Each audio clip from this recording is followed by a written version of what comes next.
Welcome students to the new lecture number 4 of 10 physics numericals. पिछले lectures में मैंने आप लोगों को चैप्टर नंबर 10, 11 और 12 जो कि एक जैसे न्यूमेरिकल्स थे वेव्स के वो करवाए थे।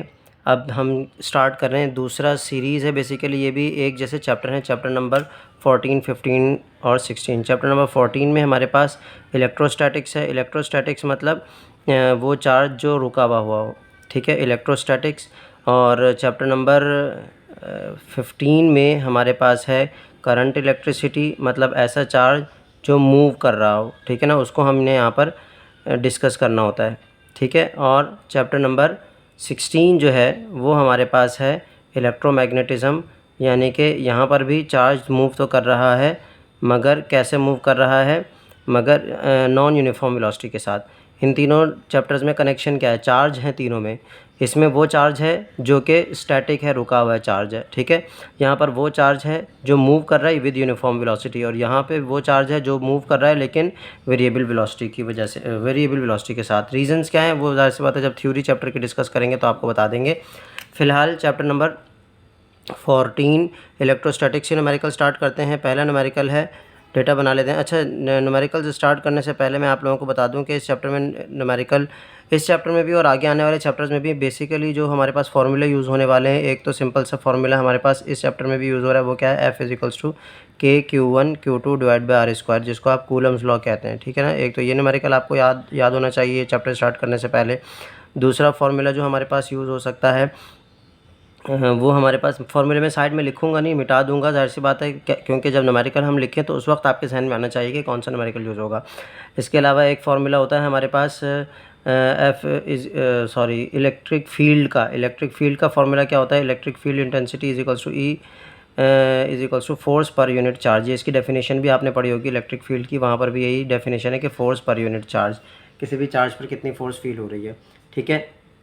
फिर उसके बाद जो फार्मूला हमारे पास यूज़ होता है इस चैप्टर में, वो फार्मूला है कैपेसिटर का, कि कैपेसिटर का फार्मूला है के Q is equals to C V, Q is equals to C V. Q means charge, और सी का मतलब क्या होता है, सी का मतलब होता है कैपेसिटेंस, और वी का मतलब वोल्टेज पोटेंशियल डिफरेंस, ठीक है। इसी तरह फिर हमारे पास एक और फार्मूला इस चैप्टर में यूज़ होगा जो कि आपके पास वर्क डन, पोटेंशियल डिफरेंस का है। पोटेंशियल डिफरेंस बोलें, वोल्टेज बोलें, बात एक ही है, वी से शो करते हैं वर्क डन पर यूनिट चार्ज, ठीक है ना। कोई भी चार्ज कितना वर्क करता है उसको हम पोटेंशियल डिफरेंस बोलते हैं। तो ये चार बेसिक फॉर्मूले हैं जो इस चैप्टर में यूज़ होंगे और आपको अच्छे से याद होने चाहिए इस चैप्टर के न्यूमेरिकल्स स्टार्ट करने से पहले, इलेक्ट्रोस्टैटिक के न्यूमेरिकल्स स्टार्ट करने से पहले, और पहचानना आना चाहिए कि कहाँ कौन सा फॉर्मूला यूज़ होगा। अगले चैप्टर्स में भी तकरीबन यही फॉर्मूले हैं, बस वहाँ पर हमारे पास Q equals to C V capacitor वाले की जगह रेजिस्टेंस वाला फॉर्मूला यूज़ होता है।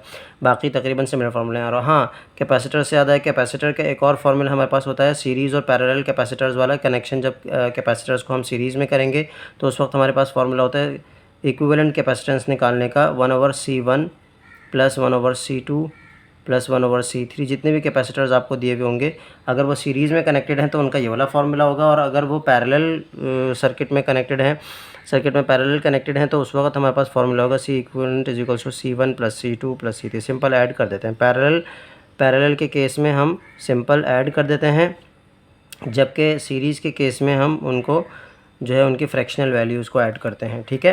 तो 1/C1 plus 1/C2 plus 1/C3, तो टोटल 6 फार्मूले हो गए। ये अब आपको जहन नशीन कर लें।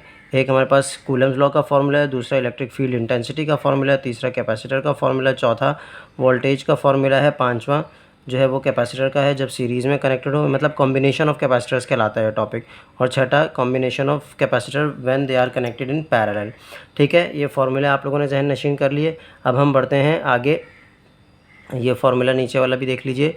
अब हम बढ़ते हैं आगे अपने न्यूमेरिकल्स की तरफ, ठीक है। ये फार्मूले मिटा दे रहा हूँ ताकि जब न्यूमेरिकल्स हम डेटा बना लें तो उस वक्त आप लोगों को एनालाइज़ करना है कि कौन सा फार्मूला यूज़ करना है। अब यहाँ ये हमसे क्या कह रहे हैं, यहाँ ये हमसे कह रहे हैं कि what is the electric force of repulsion, अब चाहे अट्रैक्शन की हो चाहे रिपल्जन की फोर्स हो, फोर्स तो फोर्स होती है, फोर्स क्वेश्चन मार्क, यानी कि इन्होंने व्हाट इज़ बोला हुआ है ना, तो यानी कि पूछी भी है, between two electrons eight a distance. अब ये इलेक्ट्रॉन्स इन्होंने बेसिकली हमें डेटा दिया है, तो यहाँ आपको पता होना चाहिए कि हमारे पास इलेक्ट्रॉन क्या है, एक चार्ज है, तो charge in the form of electron दिया हुआ है। अब दो 2 इलेक्ट्रॉन्स हैं, तो मतलब Q1 भी इलेक्ट्रॉन है और Q2 भी इलेक्ट्रॉन है, दोनों इलेक्ट्रॉन्स हैं। अब 2 इलेक्ट्रॉन्स हैं तो इसमें हमें फ़ायदा क्या होगा, इसमें हमें इन्होंने जो चार्ज है वो बताया बनी है, कांस्टेंट वैल्यू होती है, आप लोगों को याद होनी चाहिए। कांस्टेंट वैल्यू क्या होती है इसकी चार्ज की, 1.6 मल्टीप्लाई बाय 10⁻⁻19 कूलम। ठीक है, ये याद कर लीजिएगा। और यहाँ पर भी यही वैल्यू हो जाएगी 1.6 इंटू 10⁻⁻19 कूलम। ठीक है, ये वैल्यूज़ आपको याद होनी चाहिए। नेक्स्ट फिर उसके बाद क्या कहा गया है कि at a distance of 1 metre, यानी कि यहाँ पर आपको रेडियस दिया हुआ है। डिस्टेंस, दो चार्ज के दरमियान के डिस्टेंस को रेडियस कहते हैं, और वो कितना है 1 मीटर, आर से शो करते हैं। अच्छा, अब ये स्टैंडर्ड यूनिट है, ठीक है, सारे कोई मसला नहीं है। और फार्मूला आप लोगों को देखकर ही याद आ जाना चाहिए कि कौन सा फार्मूला यूज़ होगा। यहाँ पर हमारे पास फार्मूला यूज़ होगा, यहाँ पर फार्मूला यूज़ होगा, यहाँ पर हमारे पास यूजिंग फार्मूला। एक ही वैल्यू कैलकुलेट करनी है, तो इसीलिए अलग अलग हेडिंग बनाने की ज़रूरत नहीं है। फार्मूला है F = KQ1Q2 divide by R square. ठीक है, और अब आप लोगों को आइडिया हो ही गया होगा कि यहाँ पर हमारे पास वैल्यूज़ कैसे पुट करनी है। सबसे पहले तो हमारे F निकालना है। F पहले से सेपरेट भी है, लेफ़्ट साइड पर भी है, बहुत अच्छी बात है। और K की वैल्यू क्या होती है, K, हाँ, K की वैल्यू भी कांस्टेंट वैल्यू है, वो आपको याद होनी चाहिए। K की वैल्यू होती है, यहाँ लिख देता हूँ, K की वैल्यू होती है 9 इंटू 10⁻⁹ और फिर इसका यूनिट हमारे पास होता है न्यूटन मीटर स्क्वायर पर कूलम स्क्वायर। तो ये K की कांस्टेंट वैल्यू है जो आपको याद होनी चाहिए। ठीक है, तो K की वैल्यू हम यहाँ पर लिख देते हैं 9 इंटू 10⁻⁹ और फिर उसके बाद Q1 और Q2 दोनों की जगह क्या है, इलेक्ट्रॉन का ही चार्ज आएगा, तो इसीलिए हम इसको इस तरह से भी लिख सकते हैं कि 1.6 इंटू 10⁻⁻19 का होल स्क्वायर। यानी कि स्क्वायर की वजह क्या है, क्योंकि दोनों Q1 और Q2 दो अलग अलग वैल्यूज़ पुट करते हैं, फिर उनको हम मल्टीप्लाई करें। इससे बेहतर ये है कि दोनों सेम वैल्यूज़ हैं, तो जब बेसिस सेम होती है तो पावर ऐड होकर स्क्वायर बन जाता है। और डिवाइड में हमारे पास क्या आ जाएगा, 1 का स्क्वायर, क्योंकि R की वैल्यू क्या दी हुई है 1, 1 का स्क्वायर 1 ही होता है। खैर, अब हम ऊपर वाली वैल्यूज़ को सिंप्लीफाई कर देते हैं।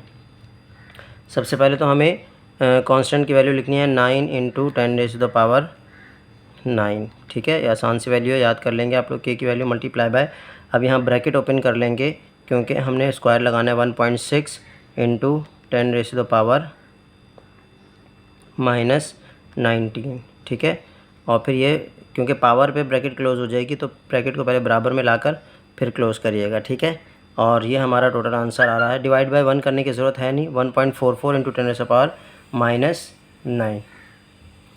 ठीक है, 1 पॉइंट, अच्छा ये मिस्टेक हो गई, आंसर हमारा जो डिफरेंट आ रहा है वो इसलिए आ रहा है क्योंकि हमने होल ब्रैकेट पे पावर नहीं लगाई थी। ये जो यहाँ पर पावर है, तो वो उसको हम पावर वापस ऐड कर देंगे, पावर 2 लगाएंगे, तो यहाँ हमारा आंसर आ गया 2.304। अब आप देख सकते हैं यहाँ पर यही आंसर है, 2.3 इंटू 10⁻⁻28 न्यूटन। ठीक है, तो F का आंसर क्या आ गया, यानी कि फोर्स का 2.3 इंटू 10⁻⁻28 न्यूटन। यहाँ पर हमारा न्यूमेरिकल नंबर 1 कंप्लीट हो चुका है। अब चलते हैं अगले न्यूमेरिकल की तरफ। अगला न्यूमेरिकल हमारे पास क्या है, न्यूमेरिकल नंबर 2। न्यूमेरिकल नंबर 2 में वो हमसे क्या कह रहे हैं कि 2 point charges Q1 and Q2। अब यहाँ इन्होंने ख़ुद ही बता दिया है कि 2 चार्जेस हैं, एक का नाम Q1 है और उसकी वैल्यू दे दी है 5 माइक्रो कूलम। अब आपको पता है कि माइक्रो हमारे पास स्टैंडर्ड यूनिट नहीं होता, तो इसको हम स्टैंडर्ड यूनिट में कन्वर्ट करने के लिए क्या लिखेंगे, 5 इंटू 10⁻⁻6। माइक्रो का मतलब होता है -10⁻⁻6। ये मैंने पिछले चैप्टर के न्यूमेरिकल्स में भी आप लोगों को सिखाया था। और Q2 की वैल्यू भी इन्होंने इसी तरह माइक्रो कूलम में दी है, क्या है, 3 माइक्रो कूलम। ठीक है, Q1 5 micro coulomb and Q2 3 micro coulomb, तो यहाँ पर भी 3 इंटू 10⁻⁻6 कर देंगे। ठीक है, are placed at a distance of 5 centimetre. अब यहाँ पर जो रेडियस दिया है, दो चार्जेस के दरमियान का जो डिस्टेंस होता है उसको आर से शो करते हैं, और वो कितना दिया हुआ है, 5 सेंटीमीटर। अब आपको पता है सेंटीमीटर स्टैंडर्ड यूनिट नहीं है, सेंटीमीटर में कन्वर्ट करने के लिए क्या करेंगे, 5 को 100 से डिवाइड कर देंगे, यानी कि छोटे यूनिट से बड़े यूनिट में जाना है। ठीक, क्योंकि मीटर बड़ा यूनिट होता है ना, तो छोटे यूनिट से बड़े यूनिट में जाना है, और तो डिवाइड करेंगे, एक बात तो फिक्स है। और डिवाइड किससे करना है, तो सेंटी का मतलब होता है 100, 100 से डिवाइड करेंगे तो बन जाएगा 0.05। ठीक है, 0.05 मीटर। और फिर उसके बाद क्या बोला भाई इन्होंने हमें, इन्होंने कहा है न्यूमेरिकल नंबर 2 में, are placed at a distance of what will be the Coulomb's force between them, यानी कि इनके दरमियान की फ़ोर्स बता दीजिए। तो यहाँ पर भी सेम बिल्कुल इसी तरह का न्यूमेरिकल है जैसा पिछला न्यूमेरिकल हमने किया था। सॉल्यूशन में हम लिख देंगे यूजिंग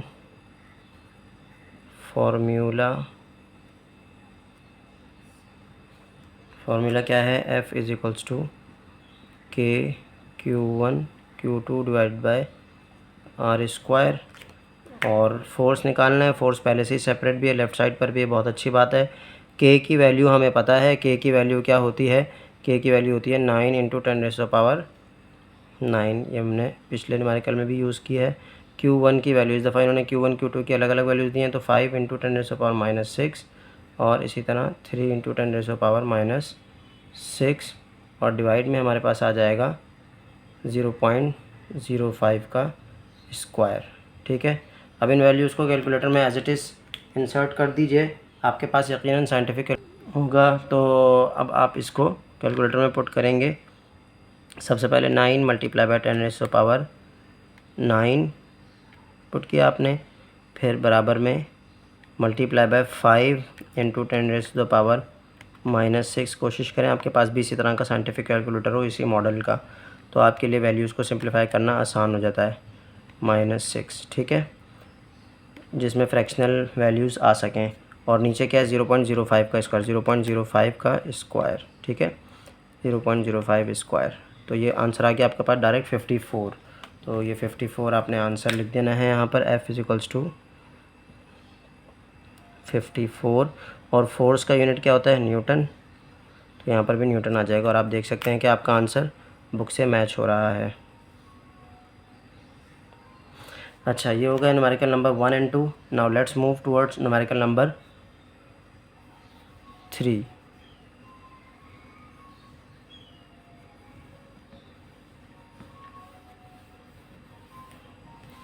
न्यूमेरिकल नंबर 3 में आपसे क्या कहा गया है, न्यूमेरिकल नंबर 3 में आपसे कह रहे हैं कि इफ़ 2 कूलम चार्ज, ठीक है, क्या कहा है, इफ़ 2 माइक्रो कूलम चार्ज। अच्छा, यहाँ पर सबसे पहले तो अच्छा ये ध्यान से सुनिएगा न्यूमेरिकल, क्योंकि इसमें फार्मूला चेंज हो रहा है और आपको बहुत ही ज़्यादा केयरफुल रहना है। यहाँ पर ये माइक्रो कूलम, कूलम क्या होता है, चार्ज होता है बेसिकली। 2 मल्टीप्लाई बाय 10, अच्छा 2 माइक्रो कूलम पहले लिख लेते हैं, माइक्रो कूलम। और फिर आपको पता है कि माइक्रो हमारे पास स्टैंडर्ड यूनिट नहीं होता, तो इसको कन्वर्ट कर देंगे 2 इंटू 10⁻⁻6 कूलम। माइक्रो का मतलब होता है 10⁻⁻6 सॉरी। और फिर उसके बाद क्या किया, इस प्लेस्ड इन द फील्ड। अब ये फील्ड दी हुई है। अब अभी मैंने थोड़ी देर पहले आपको बताया था कि फील्ड जो होती है, फील्ड का हमारे पास सिंबल क्या होता है, ई। और फील्ड कितनी दी हुई है, 3.42 इंटू 10⁻11 न्यूटन पर कूलम। ठीक है, ये हमारे पास फील्ड दी हुई है जिसको ई से शो करेंगे। What will be the force, and now F is equals to question mark, force पूछी हुई है।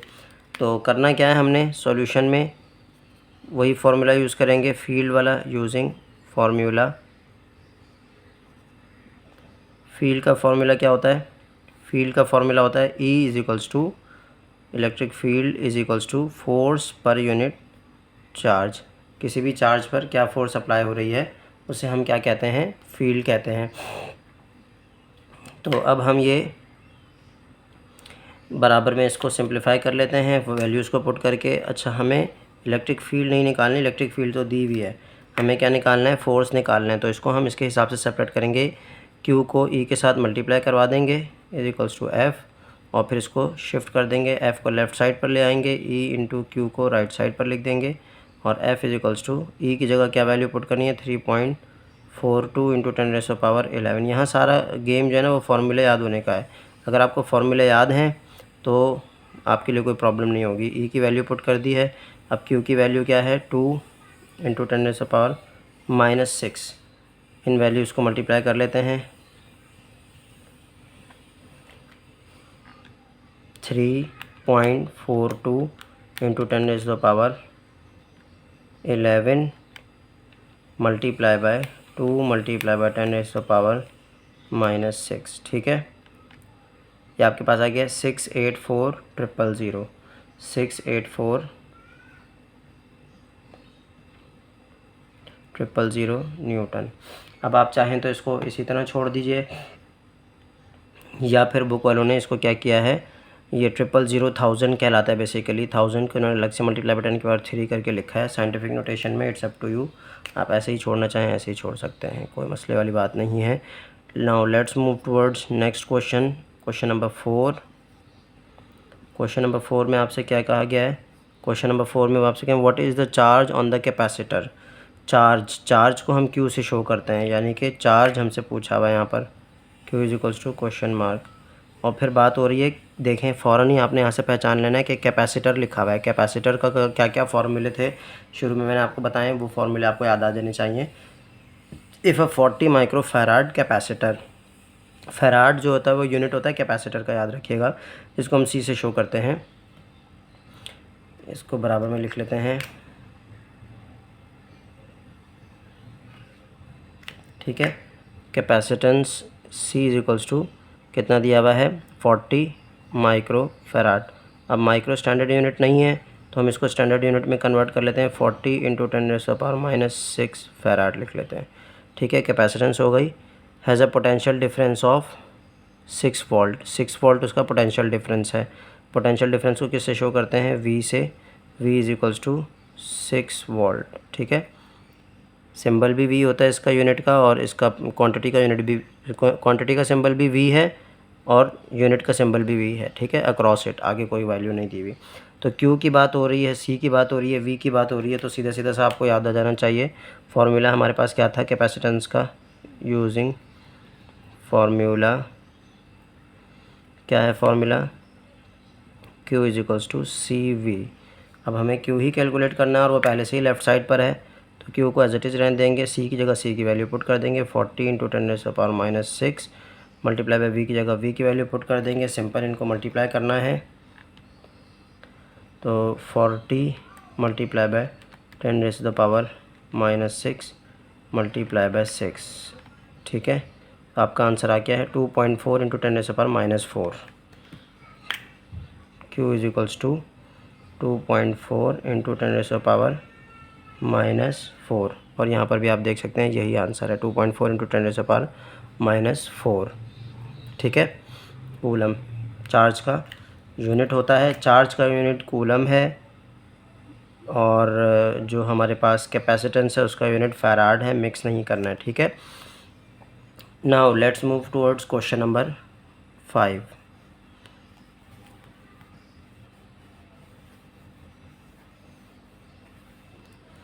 क्वेश्चन नंबर 5 में आपसे क्या कह रहे हैं,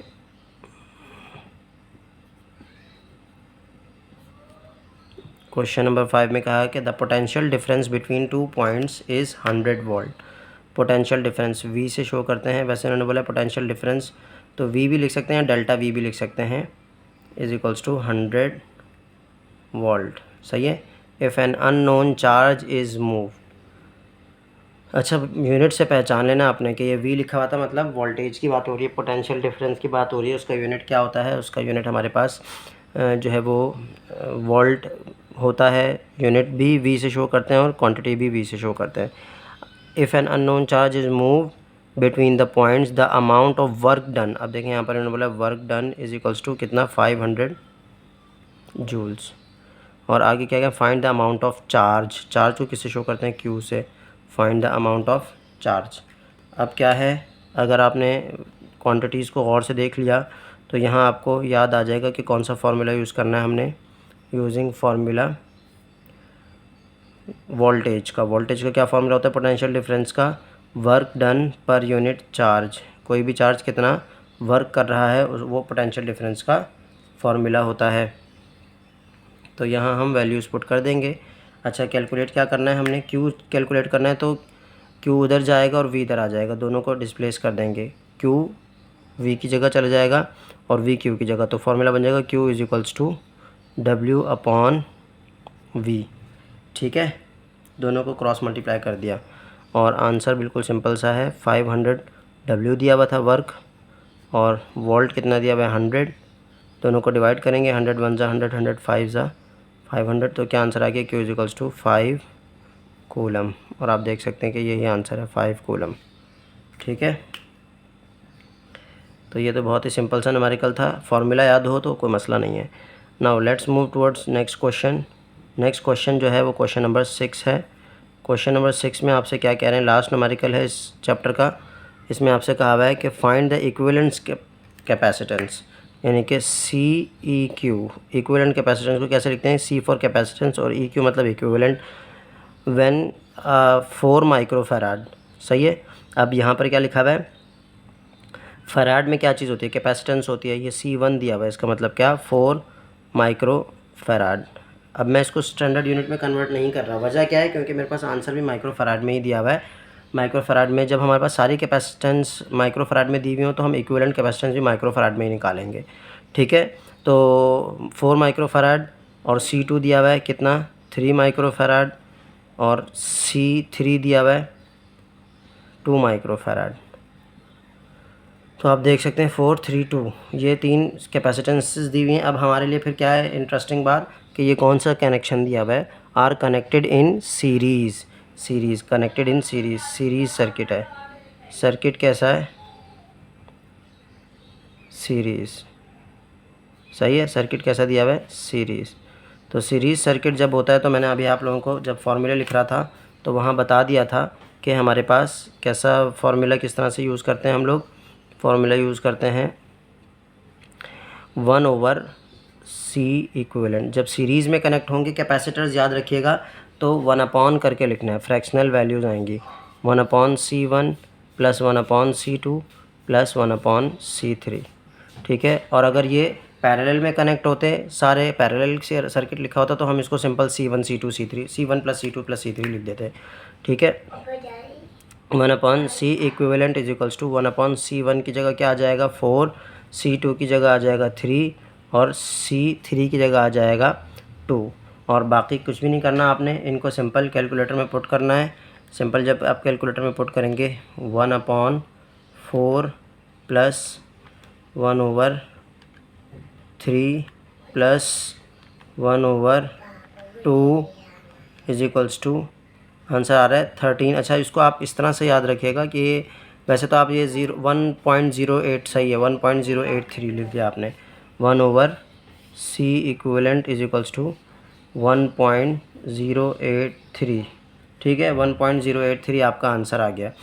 अब क्या है कि ये हमारे पास 1 कैपेसिटेंस है ना, इक्विवेलेंट कैपेसिटेंस, जबकि हमें तो सिंपल इक्विवेलेंट कैपेसिटेंस निकालनी है। तो हम क्या करेंगे, रेसिप्रोकल कर देंगे। रेसिप्रोकल मतलब दोनों साइड्स को पलट देंगे, आप इस तरह कह लें या क्रॉस मल्टीप्लाई कह लें, बात एक ही है। और फिर टोटल हमारे पास क्या होगा, जब हम दोनों साइड्स को पलटेंगे तो ये CEQ ऊपर चला जाएगा, C इक्विवेलेंट ऊपर चला जाएगा और नीचे 1 आ जाएगा। और नीचे हम 1 लिखते नहीं हैं तो इसलिए नीचे 1 लिखने की ज़रूरत नहीं है। और ये वाली साइड जब पलटेंगे तो ये क्या हो जाएगा, वो जो ऊपर वाली वैल्यू थी वो नीचे आ जाएगी और ऊपर क्या आ जाएगा, 1 आ जाएगा, 1.083। ठीक है, इसको जब हम सिंप्लीफाई करेंगे कैलकुलेटर में, मैंने आपको बताया था कि आंसर लिखा रहने दिया करें और AC का बटन दबाया करें।